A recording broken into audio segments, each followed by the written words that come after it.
I've been on 2 trips to El Salvador. The first trip I went on in, I think, 2016. It was a high school mission trip that I went with my school, and I had just gone because we were all going and it was going to be a fun thing. But then I went back last summer in 2018 to intern for 2 months because I had seen all the work that SHIP was doing when I had been that first time in high school. And then I thought about how I wanted to spend my summer, and I thought I really wanted to be a part of all the stuff that they were doing in El Salvador. SHIP has impacted my life in a lot of different ways. I guess the first way would be impacting my perspective on things that I have. Whenever I got back to the United States after 2 months of living in El Salvador, it was crazy. I was very disoriented or a little bit overwhelmed by the affluence that we have here in America and how much stuff everyone had and how nice everything was.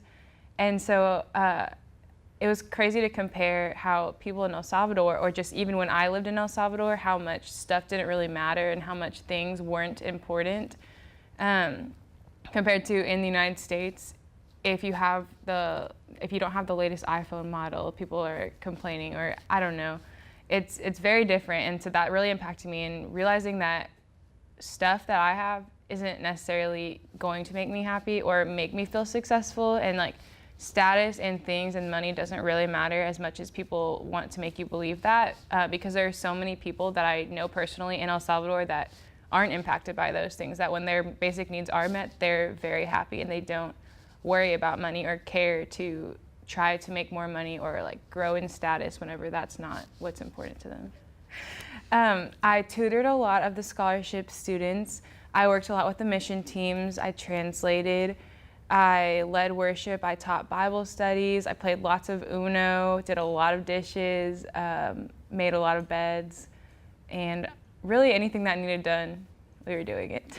The thing that means the most to me are the relationships that I've built through SHIP El Salvador. Definitely all of the people there are so loving and accepting and immediately became my friends and are so kind to me, and we have this mutual love and respect for each other. The other day, Katie and I FaceTimed 2 of the girls that live at SHIP, the university students, Michelle and Marlene, and as soon as they answered the phone, they started crying to see us. And so of course we started crying, and it was just so sweet. And our friendships are rooted in Jesus, and we talk about Jesus and we talk about our faith, and it's very cool to both have relationships with people that are Christians and are pursuing God and getting to know them and learn from them in their different perspective of faith and being Christian in a different culture. And then also having relationships with people that aren't Christians maybe, or don't know what it's like to have the Holy Spirit living in them, and being able to talk about that with them and being able to see them grow and help be a part of their story is so cool. An example I can think of is Katarine. I met her when I first came in 2016, and she's only a few years younger than me. So we're pretty close in age, so we became quick friends. But whenever I had met her that first time, she wasn't very confident in herself.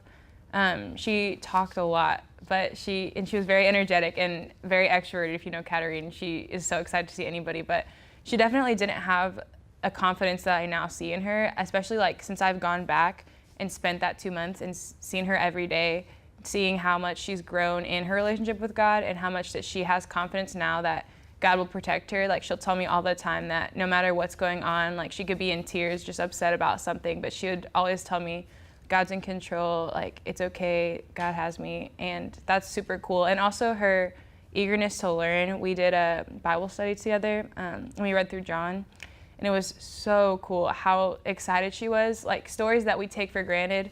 For example, we read the story that Jesus turned the water into wine, and she was flabbergasted. She could not comprehend that Jesus had turned all that water into wine. She like couldn't believe it. It was so cool to talk about that with her, and her having that belief that, okay, if Jesus can turn water into wine, what can't he do for me? And how much will he not, like he's gonna come through for me no matter what. And so it was very cool to see that growth in her.